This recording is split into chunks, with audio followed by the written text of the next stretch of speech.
Well, the UFC's first pay-per-view of the year is officially in the books, and we have two new champions, Dricus Plessis at the 185-pound weight class, and we now have a 135-pound champion in the women's ranks, Raquel Pennington.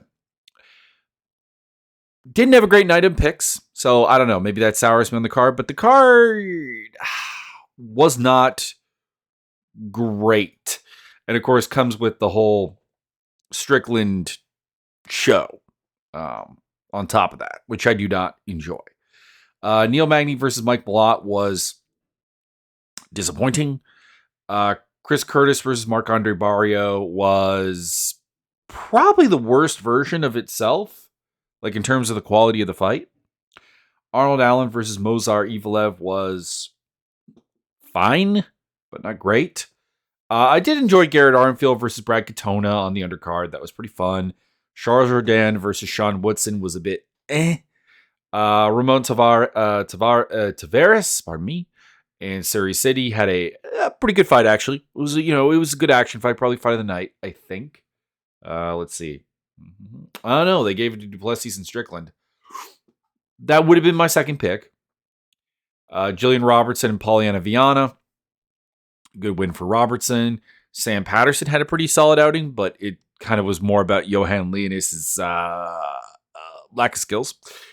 Jasmine Jasikevičius and Priscilla Cachoeira was a beatdown, and Jimmy Flick beating Malcolm Gordon was Malcolm Gordon shooting himself in the foot repetitively. Also, a lot of weight misses on this card. Malcolm Gordon missed weight. Priscilla Cachoeira had her fight moved to 135 because she couldn't make weight. Ramon Tavares missed weight. And I want to say there was somebody else. I could be wrong, though. Could be wrong. Looking through here. It's not going to say, is it? I don't know. I could have sworn there was a fourth one. But yeah, three weight misses. Not ideal. So, not a great look. And coming out of it, we have, of course, the usual Dana White free speech, Sean Strickland debacle, which is, let me be clear on this. I said this in the preview. I'll say it again. I don't actually want the UFC to stop Sean Strickland from saying stuff. This is MMA. We have caustic personalities who are going to have bad takes. That is unavoidable. And censoring them after the fact doesn't change much.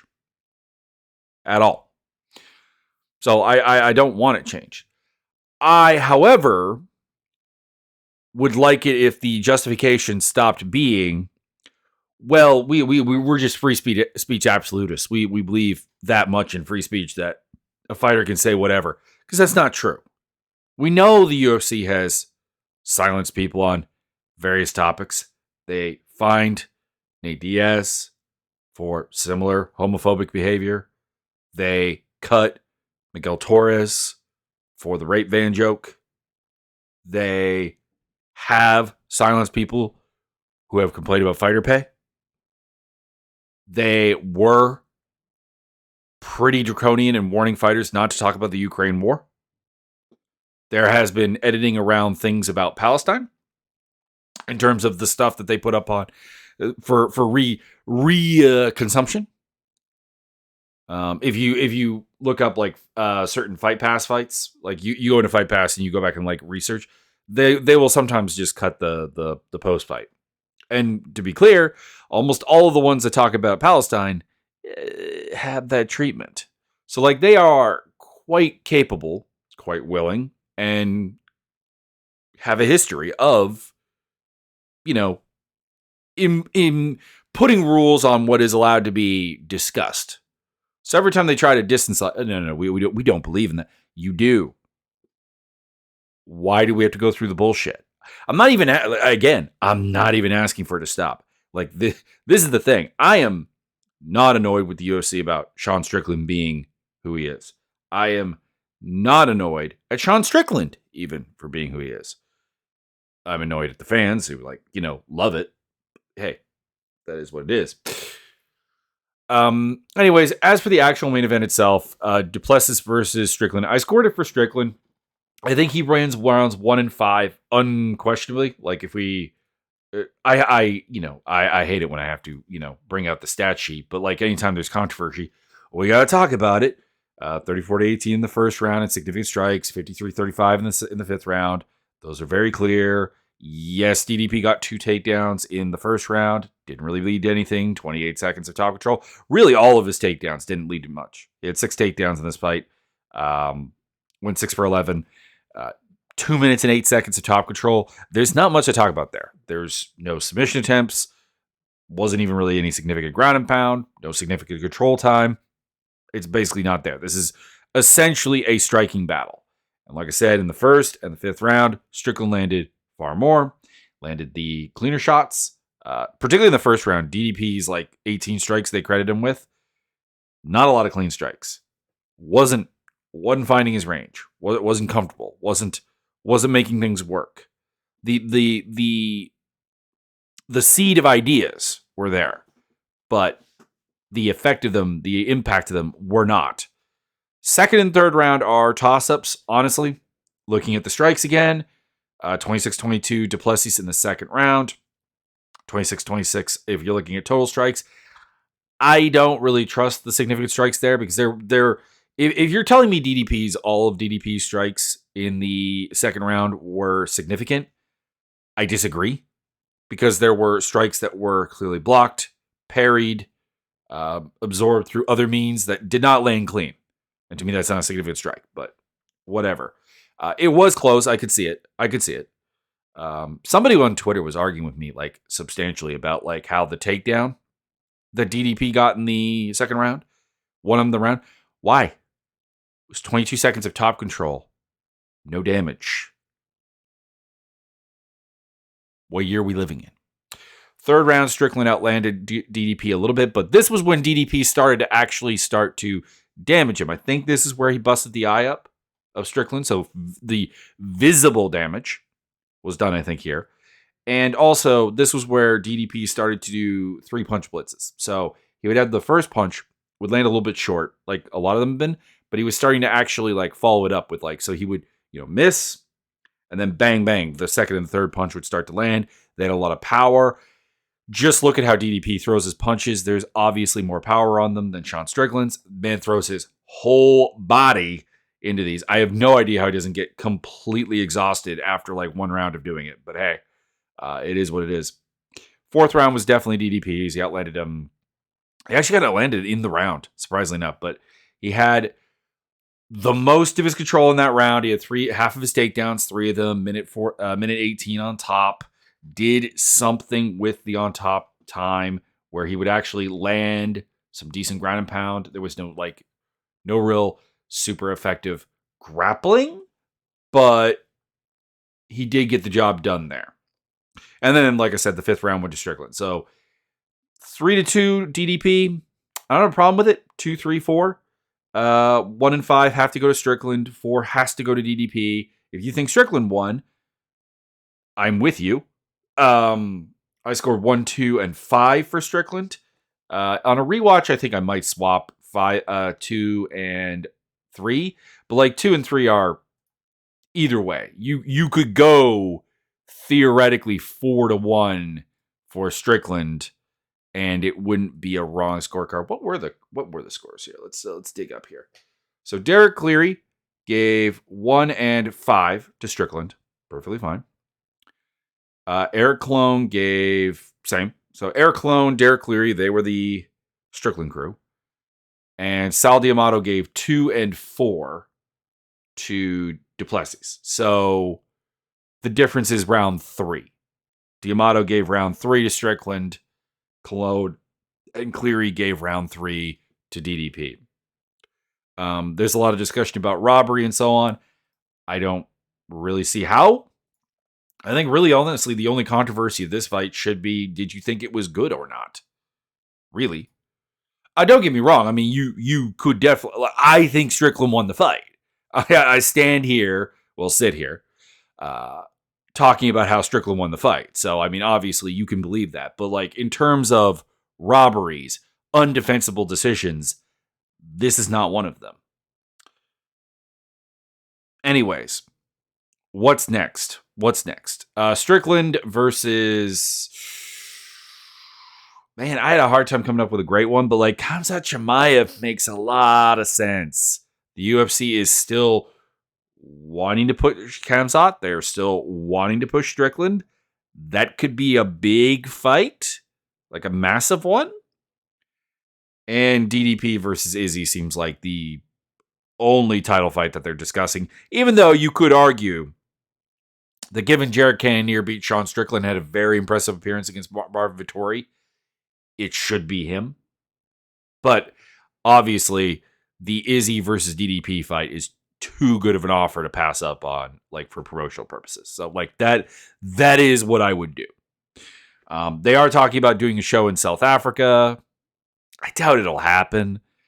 People have always been pointed out that, like, the UFC like toyed with the idea of doing a show specifically in Nigeria during the Francis Kamaru and Izzy title reign, like when they had 3 African champions. And that never happened because the financially doesn't make any sense. Doesn't really make a lot of sense to do one in South Africa either. So I doubt it. They'll talk about it. They'll use it to hype some stuff, I guess. But no, I don't actually think it'll happen. In terms of like just what I thought of the fight, it was it certainly wasn't what it promised to be. I mean, we had going into this fight, these two guys had agreed to go to the death. And yeah, they messed each other's faces up, and you know, there was violence, unquestionably. But like you watch Sean Strickland fight, this was a Sean Strickland fight. I'm gonna go out there, I'm gonna throw the jab, I'm gonna throw the teep kick to the leg and to the body. I'm gonna, keep a little bit of pressure on. And it is my core problem with the Strickland whole thing is that outside the cage, psycho, crazy man, so violent. Inside the cage, controlled, tactical, not super exciting. Like that is the problem. Like Israel Adesanya versus Sean Strickland was exciting because of the fall of Izzy. Because it was like, is this really happening? Is Sean Strickland really going to win the title? That was the excitement, not anything that like Strickland specifically was doing. And it came up, someone on Twitter was like arguing with me like, no, Strickland's going to put him in the ground, man. Strickland's going to put him in the ground. I'm like, this man has less finishes than Neil Magny, who we're going to talk about later, over the same time period. like it's kind of insane. He averages less than 1 finish a year while being one of the most active fighters on the roster. And I respect the activity, but like at some point, we got to admit that this man is a decision winner. Like at some point, we have to look at the Tapology page or the Sherdog page or the Wikipedia page, and you have to see the letters DECISON a lot and realize that's just not what it is. Anyways, that's enough about the main event. The co-main event was not great either. Raquel Pennington, I thought fought a confusing... I don't want to say a confusing fight. A poorly advised fight that makes entire sense based on her historical skill set. And what I mean by that is that basically from the first round onwards, it was very clear that at range, Pennington was winning this fight. Every time they weren't in the clinch or they weren't wrestling, it was Pennington winning, landing more shots, landing the better ones, and Mayra Bueno Silva would walk her down, get her in the clinch, and Pennington would be like pretty willing to clinch with her, which in my opinion was the wrong move to make. But it makes sense given that that's what Pennington usually does. It's just not adapting to the opponent. But the big problem with this fight was that Mayra Bueno Silva couldn't really get takedowns easily. I'm actually curious, what was the official numbers here on takedowns? She went 3 for 9. She was 2 for 2 in the first round. And then after that, 0 for 1, 0 for 2, 1 for 2, 0 for 2. And realistically, a lot of her time in control was up against the cage. Fence control, basically. She actually ended up with less control time than Pennington did, despite the fact that Pennington had only 1 takedown. And Pennington had 4 minutes plus of control time in the 5th round without getting a takedown. And at the end of the day, Bueno Silva just gassed out.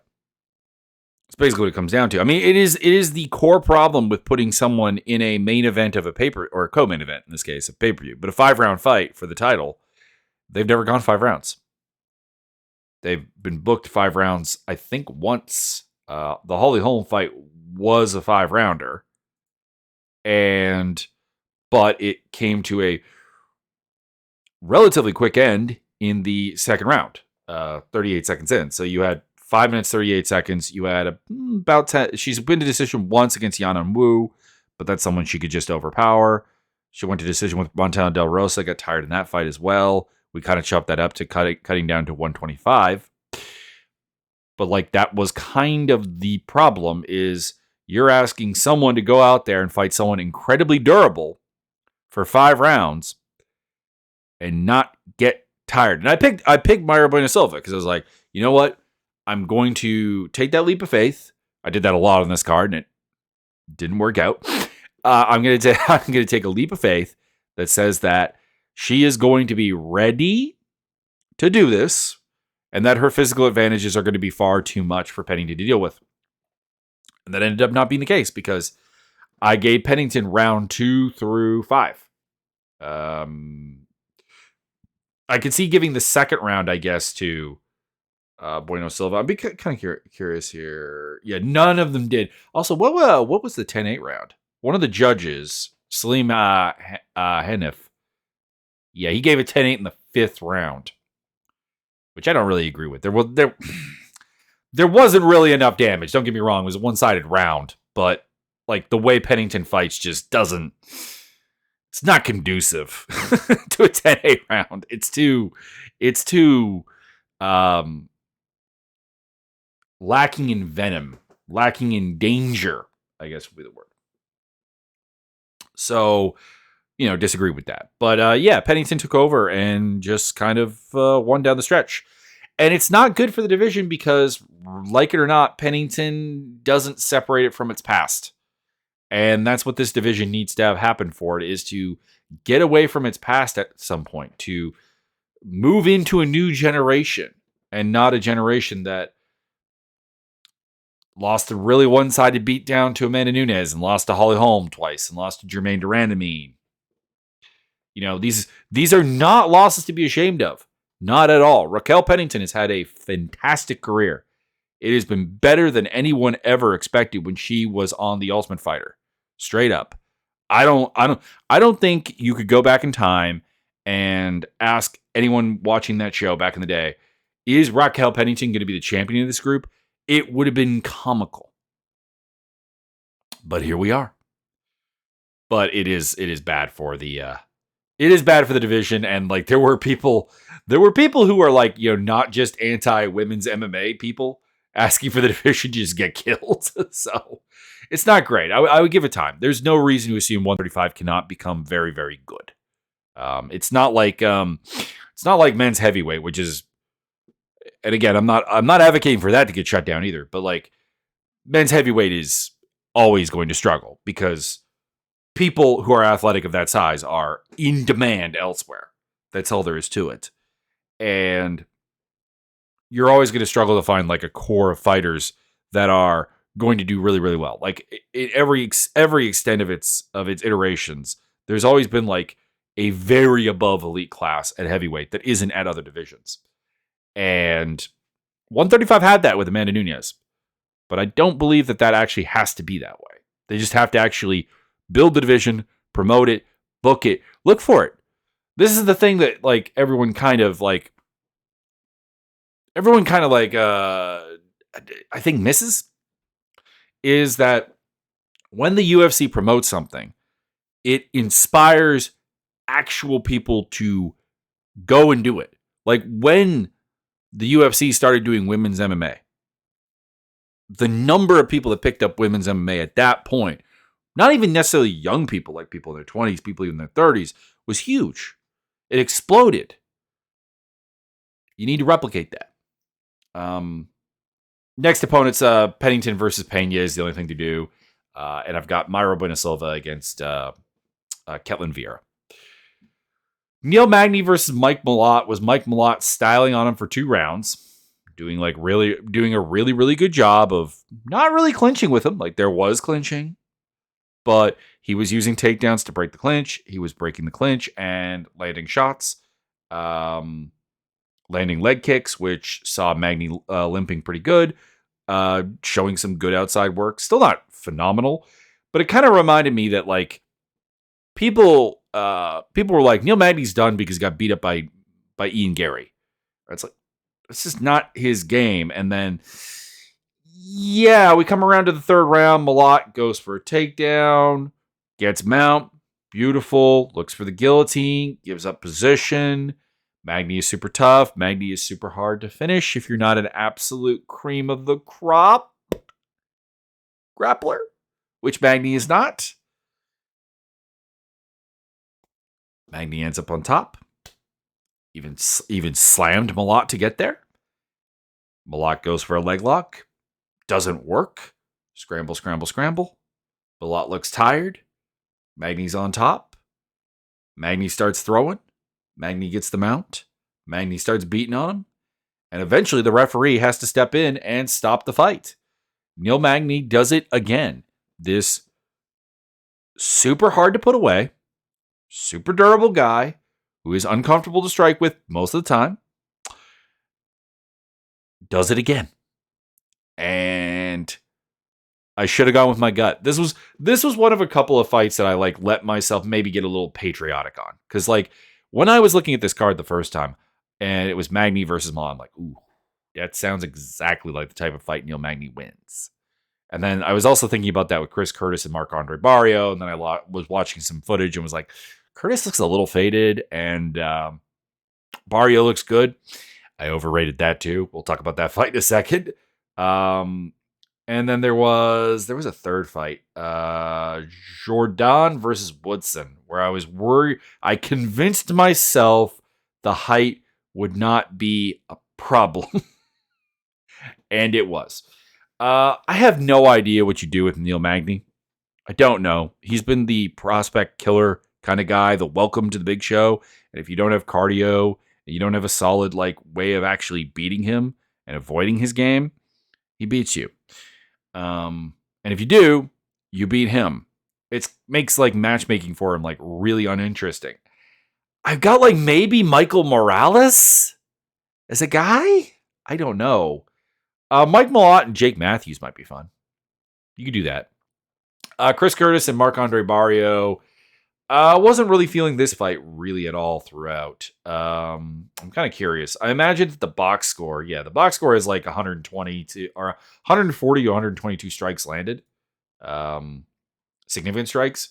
Curtis ahead in all 3 rounds. I had him winning all 3 rounds. If you gave a round or 2 to Barrio, I wouldn't really argue it too hard. I mean, particularly the 2nd and the 3rd round were single-digit strike differences. It's just neither guy stamped their authority on the fight at any point. At no point did I think, and I thought they could. Like that was the thing is I thought Barrio could be, for example, a little bit more crash heavy and work that way. Do some of the things that like Kelvin Gastelum did make work against Chris Curtis. And in Chris Curtis's case, there was the constant problem where he seems very frustrated with how to really get his offense going. We saw this most notably in the Jack Hermanson fight, where he couldn't get his offense going at all. But like he did some of the same things where he was like frustrated and even jaw-jacking with the crowd a little bit. I get it. The crowd was like being kind of a dick because this was not a boring fight. It never got above a sizzle for me. It never took that final step to being the best version of itself, and instead was kind of a low grade version of itself. It just happens to be like 2 action fighters who generally are entertaining every time out. So like the lowest version of himself is actually not bad. Next up, I would get Chris Curtis rematch with Imavov because they have that no contest.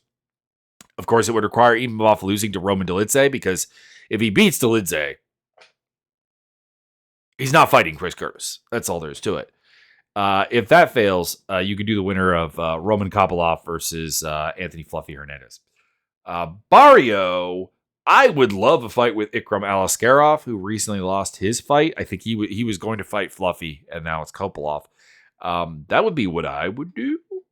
But I think the UFC has probably got bigger plans for Alaskarov. Arnold Allen versus Movsar Evelev. I scored this fight for Movsar. I gave him the second and the third round. I had him losing the first. The first was by no means a surefire round. Allen apparently Allen got outlanded in the first round. It didn't feel like it. It did not feel like it. And Evelev got 2 takedowns for 1 minute and 31 of top control. You could give that round to him, but I felt that Allen was doing the better work. They were similarly active. Evelev was landing more, but Evelev's shots were just not really that impactful. And that is kind of his problem at all times, of course, because he is...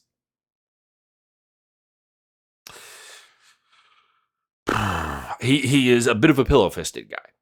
And Arnold Allen was able to stay out of trouble on the ground. Ironically, got controlled more in this round than any other, but like 2 for 9 on takedowns. Had some escapes with the Granby roll. Second round, Evelev takes him down twice for just 59 seconds, but he basically took away the striking of Allen.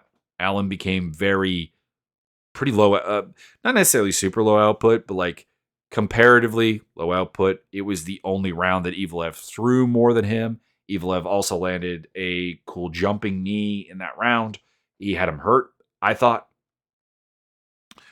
like with a stagger near the end, and opened up a cut. This, by the way, brings up the whole Dominic Cruz thing of the day, which is not at all a new thing with Dominic Cruz. Dominic Cruz has literally, I think, gotten to the point where like he scores damage, visible damage, like a cut, throughout the fight. It doesn't go away. Someone was joking on Twitter. I don't think this is a joke. I think this is actually his thought pattern. During the Barrio versus, I think it was the Barrio Curtis fight. In the first round, Curtis opened up a cut on Barrio. And the tweet was, round 1, Curtis cuts Barrio. Curtis wins round. Round 2, Barrio's cut has not healed. Curtis still wins the round. And it's like, I actually think that is how Dominic Cruz is scoring fights. I really do. And people are like, okay, well, he's just talking about like optics or whatever. I don't think he is. I think he thinks that is the criteria. I think he thinks that, let's say you, dear viewer, and I, or dear listener or viewer, and I were to have a fight, and I cut you in round 1. And it's not even a big cut. It's not something fight ending, not something massacre, but like I cut you. I open up your cheek a little bit with an elbow or whatever. I win that round, and I win every subsequent round until you cut me back. Like that is how Cruz scores fights, it seems. And I don't get it. I don't get how Dominic Cruz, who was a really good game planner and a really smart fighter, would actually be this dumb as an analyst. I don't understand. Anyways, continuing on. Round 3 comes around. I had it 1 round apiece. Other people had it 2-0. In the third round, Arnold Allen actually apparently landed 29 to 17 significant strikes. I don't know. Watching live, it didn't feel like that. It didn't. It felt like Evelev was getting pretty close to as good as he got and was actually defending a lot of what Allen did pretty well. Evelev did shoot into a ninja choke, though. I could see that being a problem. And Arnold Allen finished really, really, really strongly. He had the ninja choke, which Evelev did escape, but Allen scrambled to his face and actually feet and actually started to swarm him pretty good at the end of the bell. This was also the round that had the illegal knees. Now, I knew because obviously I live in Ontario. I'm aware that our athletic commission uses the old school MMA rules, which is there are no knees to a grounded opponent, period. Yes, you can play the finger game in Ontario and get away with it, which Mark Goddard has a detailed tweet on if you want to go check that out. Honestly, I think knees to the grounded opponent are in the absolute darkest timeline possible. Because at the top, okay, so for example, at the top of the list, the brightest timeline possible for this would be just make them legal. They're a good way to counter wrestling, and having eaten some knees on the ground from people in sparring or whatever, and in competition, they don't actually feel that different. Don't get me wrong, like the devastating impact of a knee to a grounded opponent is the fact that they're not expecting it because it is illegal. Like, there's a reason that illegal knees are really, really effective because you're not ready for it. That's the old thing. Like, the punch you don't see coming is the one that knocks you out. Not necessarily the hardest one. It's why some of the hardest punchers, Jeremy Stevens is always a great example of this, don't have a lot of knockouts necessarily. But they unquestionably hit very, very hard. It's just you see it coming. It's the same thing with an illegal knee, in my opinion. So I would make them just legal. Option 2, go back to the old rule set and just have them be straight up illegal. Option 3 is the sort of modern rule set, which has them in this like kind of gray area that they're legal sometimes, they're not legal other times. Is he legal? Is he not legal? Blah, blah, blah. You end up with this problem. And then option 4, which is our darkest timeline and the one we're in, is you have option 3 and option 2 simultaneously existing in the same promotion depending on where you fight. Because we don't have unified rules. Even though we still call it the unified rules of MMA, we don't have them. Evlev wants a title shot. I'm not all that interested in it. This fight kind of made me really think that he's a little bit too small. Like he's 5'7", I do believe, and is built more like a bantamweight. I know he says he has a hard time making weight, so I mean, obviously, I'm not saying go down in weight class. I will never advocate for more weight cutting, realistically. But as a title contender, I just kind of think that there's a physical limitation there. But I don't have a better idea. But Dana White also really didn't enjoy the fight. Arnold Allen, I think, would have a fun fight with Giga Chikadze, so why not let that happen? I'm kind of curious here. What round did they give Allen? Okay, they gave Allen the third round across that one. Might need to rewatch that one. I don't know. My view on the first and third round do appear to be wrong, straight up. Brad Katona versus Garrett Armfield. I scored the first round for Katona, and I scored the third round for Katona. I scored the second round for Armfield. If we look at, again, the stats, because we have them, why not? It doesn't look quite like that should work. It looks like Armfield won all 3 rounds, and I don't know. This is another one that I might have to go back on. I didn't think they could, to be clear, I didn't think Katona won it because he had 4 minutes and a half of control time throughout the rounds. I just thought he was landing cleaner shots. It's a classic of like, I knew Armfield was landing more shots. That was not a question. I mean, Katona doesn't work at that high of a pace, but Katona's shots were very sharp, very clean, very accurate. And Armfield's weren't.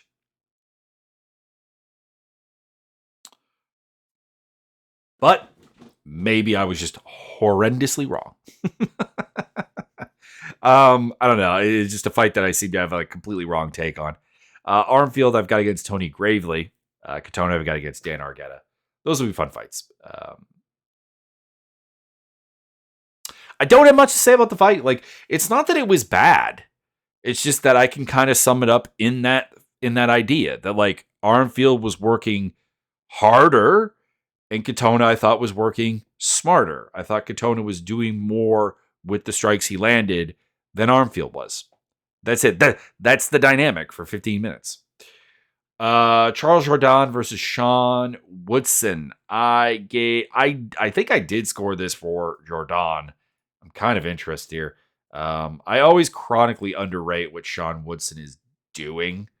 I think the key here is that I scored round 1 for Jourdain, and looking at the numbers 31-18, I probably can't support that because I don't think Jourdain landed super clean or anything. It's just I kind of underrate a lot of what Sean Woodson's doing because it's a lot of showmanship. The fight was defined by the fact that like Jourdain was willing to let Woodson be comfortable. Woodson is a 6'2" featherweight. He is huge. He is massive. He has an insane reach. I want to say it's like close to 80 inches. Yeah, it's 78-inch reach. That's 9 inches more than Jourdain. I talked about this in the preview. My thought was that Jourdain would just bring chaos to him. He never did. Kind of let it be. He let it be a Sean Woodson type fight. And there was some good stuff there. I like Jourdain's early leg kicks. Those were a good idea. I liked it anytime he went to the body, but he didn't go there enough. I'd be actually kind of interested what the body strike count was. Let's see here. Body strikes. Jourdain landed 20 body strikes during the entire fight, which about 1/3 of his offense, to be clear, but more. Woodson is a high guard. You can work that body. And I think at the end of the day, even though I did score it for Jourdain, he has no one to blame for but himself. He fought the entirely wrong fight. He fought a ranged kickboxing fight, essentially, with Woodson. And I don't know if anyone should do that. I don't really know. Like he attempted four takedowns. He had a submission attempt. Sure, awesome, cool. But like he didn't convert on a takedown, and there was not really a lot of presence in general for it. Jourdain attempted 2 takedowns in the second round, and that was his high for a round. So, yeah, if you're just going to stand at range with a guy who's that much taller than you, you're going to lose. I think Charles Jourdain versus Jack Shore will be a fun fight, and I've got Sean Woodson versus Bill Algeo, just because it's about the only person I can think of that has anywhere near his reach and height. Series City versus Ramon Tavares, the Dana White Contender Series rematch, which was, a little bit weird here. I did think Tavares fought pretty well in the first round. I actually liked what he was doing in the first round. But I scored rounds 2 and 3 for City. Now, I get it. Tavares was partially, did get a partial knocked at Tavares. It's an E, not an A. Did get a partial knockdown in the second round. So I can see how he won this fight. I just thought it was not great. And I guess, again, we got to talk about the fact that City was bleeding pretty badly in this one. But, like, City was changing up a lot what he was doing and being a little bit more aggressive and pressuring than he was in the first fight, which I think was actually a mistake because his success in the first fight was Tavares coming into him and getting smoked. Like, the counters, the openings there were really good because what Tavares does is very much the same thing kind of constantly. Like, it's very, very slick, but it is very predictable. It's the same escapes every time. So when that would happen in the first fight, he would be able to clonk him. And he elected to try to pressure in there, which allowed Tavares to do a lot more with his own arsenal. I still think City won, but they gave the split to Tavares. The crowd didn't like it. I will never understand the weight miss and then be like, it wasn't my intention to miss weight. I would hope not. Like I like it's like if you're going to try to give me an excuse for the weight miss, you're going to try and mitigate it or whatever. I need to know why. What was the problem? Was there an injury? Was there an illness? Was there something? I don't know. Is there something that you think you can fix next time? Because Tavares has missed weight twice now. He's got to fix that. He's got to get that handled. Otherwise, you shouldn't be booking him at 135. There's no, he doesn't feel like too big for the weight class. He's smaller than City, for example. But like, we may have to talk about that and just put him at 145. Opponents, I have Tavares against Peyton Talbot, who's a bit of a project fighter, and City probably welcomes the Dana White Contender Series fighter. He's not connected, and it doesn't seem like Dana White likes him all that much. Jillian Robertson versus Polyana Viana. There was some early success for Viana with the striking because Jillian Robertson is the most uncomfortable striker you're ever going to see. But she gives up an easy takedown. Tavares gets to half guard pretty easily. Lands some elbows to the ribs. Nothing terribly threatening. But goes for the arm lock. Just distraction. Ends up in a dominant position. Arm triangle attempt by Robertson. Doesn't finish it. Wasn't really in the right position for it. And then Viana managed to shake her off. But Robertson ends up with the mount. Attacks an arm bar. Viana slams her. Trying to get out. Does manage to escape and actually finishes with a decent final 15 seconds of the round. But, Robertson won the round. Predominantly grappling. Robertson was dangerous. Robertson was in control. Round 2. Again, Viana comes out throwing some nice combinations. Robertson is just covering up. Not really a lot of fire back. That hurt a lot. By the way, I just had a sneeze and I've got bad ribs right now. First takedown fails, but second takedown gets the job done. Viana gives up her back, ends up getting mounted, ends up with the back again, ends up mounted again. Elbows, hands. Eventually, the referee stops the fight. There you go. Robertson's got herself a TKO stoppage. She did her thing. It's going to be the case that if anyone can't just beat her up on the feet and stop her takedowns, she's going to win. Despite being a very, very, very one-dimensional fighter.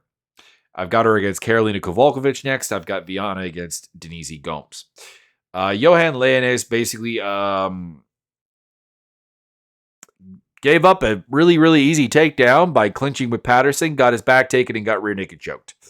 I don't have much more to say. I thought Leones would knock him out because Patterson is fragile, in my opinion. I still have that opinion. This fight didn't go long enough, really, to dissuade that fact. But I don't know. Maybe at 170, he looks a little bit better. I mean, he's still huge. I've got him against Trey Waters, and Leones probably gets cut. His problem is he's 1-3, and I think at 31 years old, he's kind of just who he is, and that is a very flawed, heavyweight at welterweight. In a nutshell.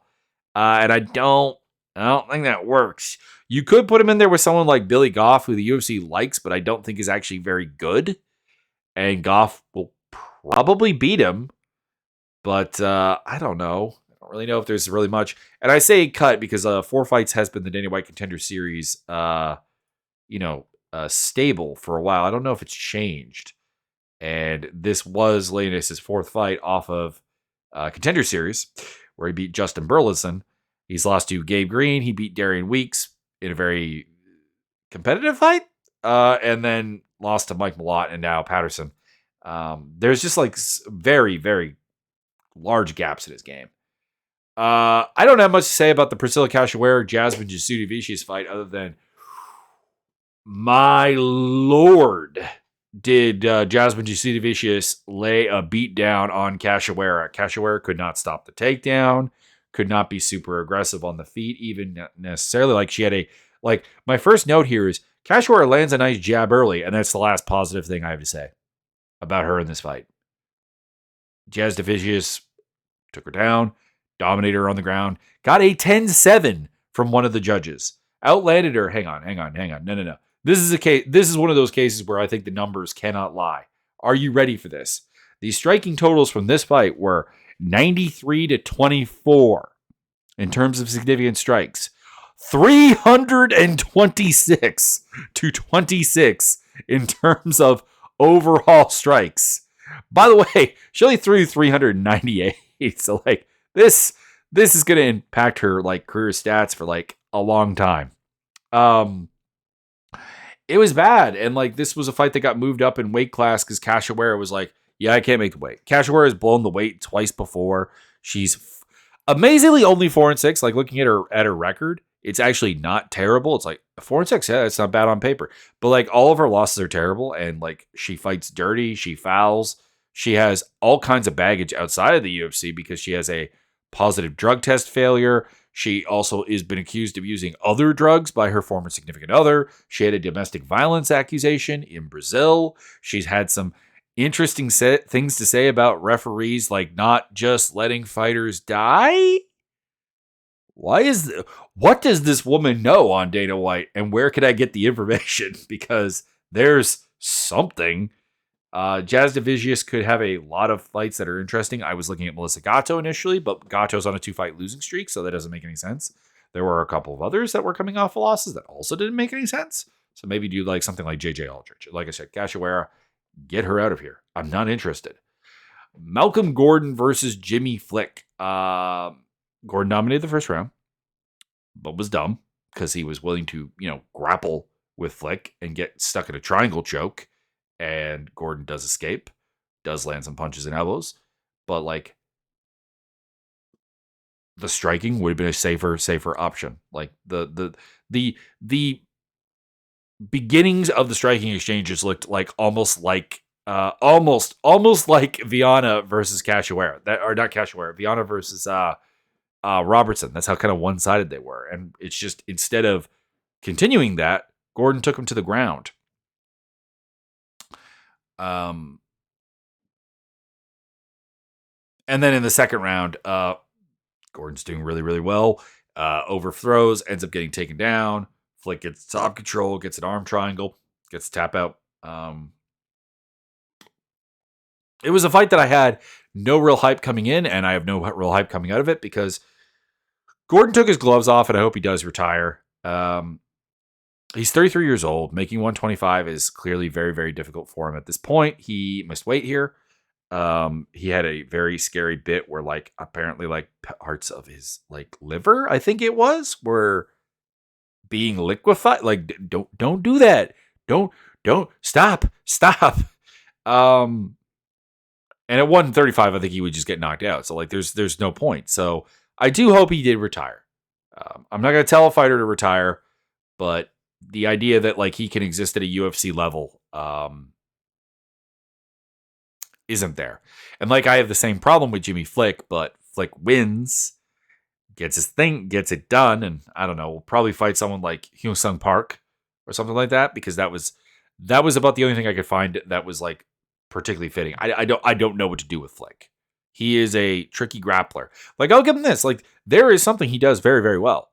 His ability to get triangles and chokes in general, very good. He's very game, very scrambly, but, like, there are just